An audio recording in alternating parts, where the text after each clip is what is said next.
నాకు తెలుసు ఆయన్నొచ్చి అందరూ డైరెక్ట్గా కలవలేరని. పర్వాలేదులేరా, నేనైనా చూస్తాను కదా. అది కాదమ్మా, నాన్నని ఫ్లైట్లో కూడా తీసుకురాకూడదంటున్నారు. పర్మిషన్ ఎప్పుడు దొరుకుతుందో కూడా తెలియట్లేదు. రే, ప్రాణం లేని శవాన్ని ఎన్ని రోజులు ఉంచుకుంటారు? చివరికి ఒప్పుకొని తీరాలి కదా. అది కాదమ్మా,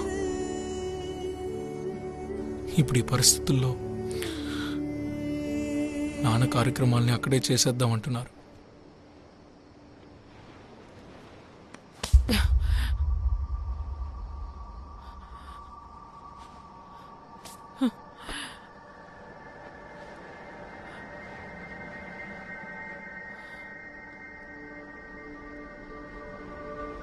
ఏరా, నువ్వు అసలు మనిషివేనా?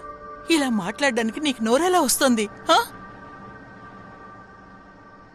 పోయినసారి ఆయనకు ఒంట్లో బాగోలేక నిన్ను వెళ్ళమని అప్పుడు ఎంత బతిమాలారు, నువ్వు విన్నావా?